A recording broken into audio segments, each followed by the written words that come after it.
And now it's time for the King's Corner Sports Sound Off.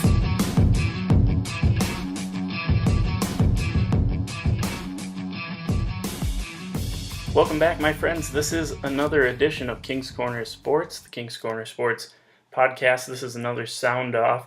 This Sound Off is the Green Bay Packers. It's about the Packers. As you know, this is my second Sound Off, video Sound Off of the Green Bay Packers. The first one was of Josh Sitton, the release of him, and how most Packer fans reacted to that. Well, it's working out pretty good. I think Lane Taylor is doing a phenomenal job at the guard position, so no problems there. And we'll get into the guard position a little bit in this Sound Off as well.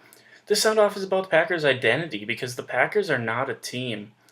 You know, Packer fans can't keep lying to themselves. The Packers are not a team anymore that is going to light up the scoreboard. The Packers are not a team that can win based on their offense alone anymore, and that's just the way it is. Packers are now a team that relies more on their defense. The Packers have built a great defense. Ted Thompson has done a phenomenal job through the draft of building a good defense, and you see that they're ranked first overall against the run this year, holding teams to under 40% on third downs, and that's a winning recipe as far as defense goes. I think they're ranked 12th overall defensively this season. So that's good news for Packer fans. It's not good news if you're still want the Packers to score a lot of points and win that way, because that's not how they win ball games anymore. And that's just something that Packer fans have to accept.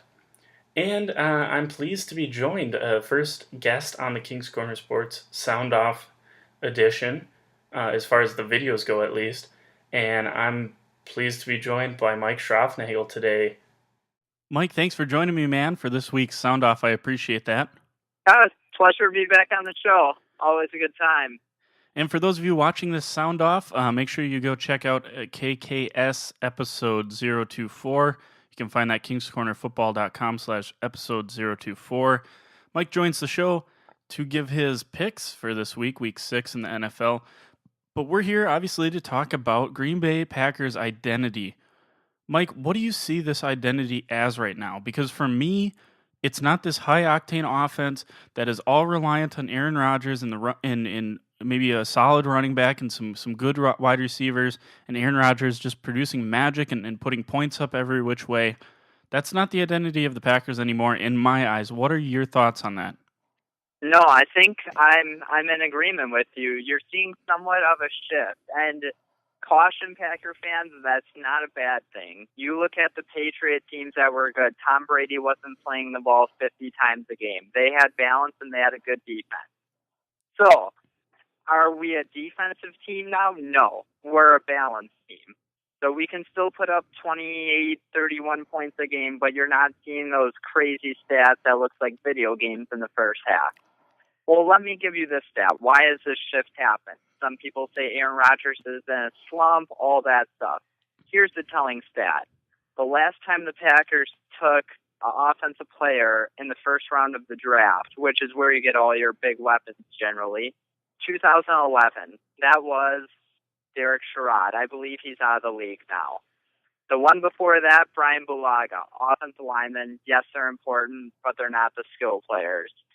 So you have to go back to 2005, which would be one Aaron Rodgers, the last time we used a first-rounder on an offensive guy who's not a lineman.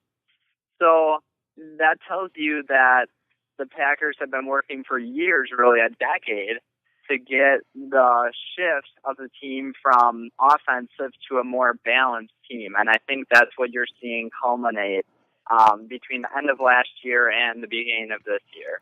Look, there's a reason that Brett Favre won one Super Bowl, and that's because he never had a great defense since Reggie White. And you can't overstate that at all. I want to give you some numbers here, Mike, and just let you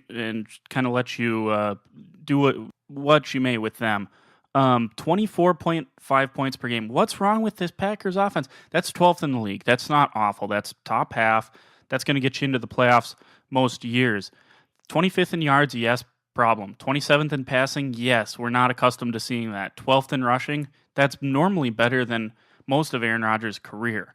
Here's the concerning stat for me: less than 50% on third down. That's a big problem. Obviously, when you look back in 2005, they weren't anywhere near 50% on third down. So, or not 2005. I'm sorry, 2010. So when they won the Super Bowl, not even close. So we're seeing that kind of similar where no, the offense wasn't great that year, but it did enough. And let me give you Aaron Rodgers' stats that year: 28 touchdowns, 11 interceptions, 101.2 rating, short of 4,000 yards. He wasn't Aaron Rodgers as we now know him because of the 2011 through 2014 seasons where he was pretty much, close to a deity at the position.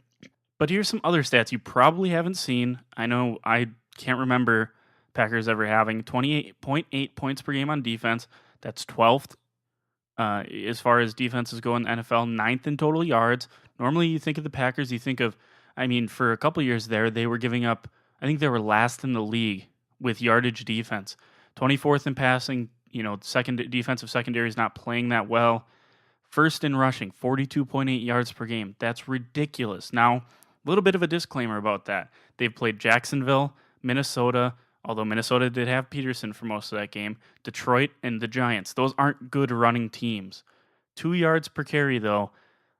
I don't care how good you are at running, you normally expect to get more than 2 yards a carry.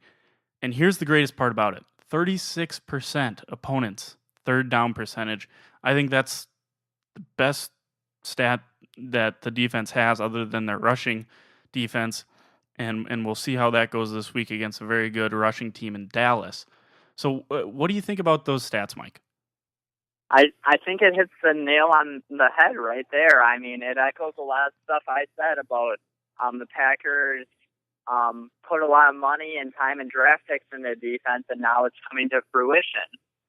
The one thing you would want to criticize them about is their pass defense, and I think a lot of that is Sam Shields being out. He's their number one guy, their shutdown guy, because I think Randall and Rollins and Gunter, they're good 2, 3, and 4 sort of guys, but they're not ready to be number one shutdown type of corner. So I think when he comes back, they all fall back into their normal spots, and the defense will get some of those takeaways that you're looking for. Yeah. Going back to the offense for a second, if you don't mind me, it's just hard to keep up those fantasy video game type numbers year after year. You just don't see that, especially when you have talent leave like Jermichael Finley, Greg Jennings, Donald Driver. The list goes on really about all the talent. They go elsewhere. They had injuries, signed their big money contracts, whatever. But they're replaced with younger guys, and there's years where you're just not going to be as good as 2011. And I think the Packer fans got a little spoiled seeing the 5 or 6 touchdown passes a game and making it look so easy. So now that it's a little more back to reality and what most of the NFL sees on a week in, week out basis, that's why they're crying, what's wrong with Rodgers, what's wrong with the offense. Yeah, and Packers fans are certainly spoiled. You see that when they when you go on any sort of forum where Packer fans are talking, and generally it's not smart talk. And that's just the way it is. Every fan base has that, and those are obviously the loudest fans that there are, the ones that aren't supporting anything. But this, just going back to Aaron Rodgers, Nick Wright works for Fox Sports 1. I love him. He's a phenomenal guy as far as sports media goes. And he went on the Colin Cowherd show, and he's always, he's probably the biggest, I don't want to say Rodgers apologist, but it seems like he knows so much about Rodgers' career. It seems like he has just been, breaking it down his entire career. And Rodgers is by far, his career stats are the best of any quarterback of all time. And it's not really even that close. You even think of Montana and Brady, and it's not that close between them. And obviously Rodgers doesn't have the career kind of resume that those guys do. But here's the thing that he mentioned, and I agree with. The best receiver that Aaron Rodgers has ever played with is Greg Jennings, and Greg Jennings is not screaming out to you as a great receiver. And yes, people right now will say Jordy Nelson's great, but if Jordy Nelson isn't taking the top off the defense, we saw it against the Giants, he struggles to get open. And that's something that Greg Jennings could at least do. He and Driver at least could get open, and that helped Rodgers a lot early in his career. And obviously, lack of production from the tight end position. But really, this is all about, for me, the defense, because it's something that we haven't seen yet. And the line play. For so long, the Packers were, 1, easy to be run on. 2, quarterbacks would stand in the pocket for days and just pick apart a decent secondary. And on offense, Rodgers was running for his life. We couldn't get a run game going. Both lines are playing fantastic right now, and it's something that I haven't heard anyone point out, and it should be the first thing that is on everyone's mind, because this team isn't going to blow teams out on the scoreboard anymore. This offense is not capable of beating teams alone. This defense, And however, you just see that with the first round picks. I mean, Dayton Jones, Nick Perry, Kenny Clark, and then you find a gem of Mike Daniels in the 4th round. So those are 4 major guys on your line, and you invest a lot of time and money into them. And it's showing right now. Yeah, and guys like Perry, you're like, man, what is this guy? Well, he's here, and he's making an impact. Dayton Jones, a little bit slower of a start of his career. He's here now. He's making plays. And Kenny Clark, who's B.J. Raji? Who is that? He makes you forget about B.J. Raji and how good he was, because Kenny Clark might be better, and he's only a rookie. And the biggest thing for this defense, they're playing well, and knock on wood, if they can stay healthy, it's going to be huge, because this offense is much better than they've played so far this season, and they're going to get it going at some point. I was hoping it would be out of the bye week. It wasn't. But at some point, Rodgers in this receiving core is going to figure it out. Lacey's going to start running well. It's going to open up play action. And I see good things in the Packers' future.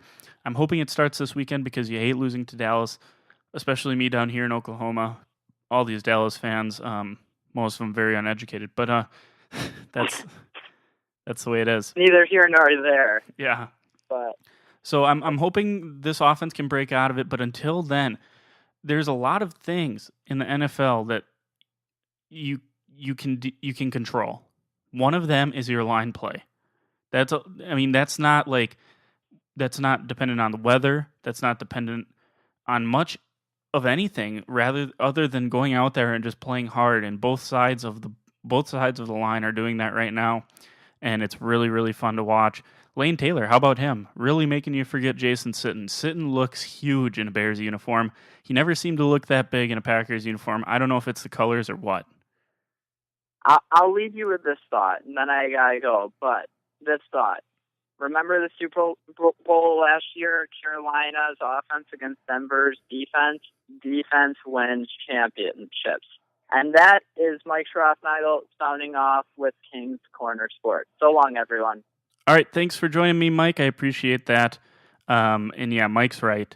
It does come down to defense. Even when the Packers won theirs, the plays that came down at the end of the game, it was Clay Matthews forcing the Rashard Mendenhall fumble, and then the defensive player of the year, Troy Polamalu, blowing coverage, and Rodgers finding, I believe it was Greg Jennings in the end zone for the game-winning score. Well, folks, that's going to do it. Wrap it up for this week's Sound Off. I appreciate Mike joining me. Mike does a fantastic job, obviously, knows quite a bit about football, and certainly the Packers as well. Mike, if you remember earlier in the season, did the 53-man roster prediction, and I thought had some fantastic insight about that as well. So thanks to him again. If you voted, you're in a drawing for the first ever King's Corner football t-shirt. As I said, new design in the works, a much more professional design. So that's probably what I'm going to go with. But those of you who entered the drawing, those of you who voted, you're going to be entered. We'll have that drawing soon, and I'm hoping that that one of you lucky people will be the winner, and whoever it is, you'll be the owner of the first ever King's Corner Sports t-shirt. and we'll go from there. Thanks, everyone, for joining me today. I appreciate that. And until we meet again, may the ball bounce your way. This was a King's Corner Sports production. If you liked this show, be sure to subscribe on iTunes so you never miss the latest and greatest news in the world of sports. Check out kingscornerfootball.com for more information. And remember, it's your sports in his corner.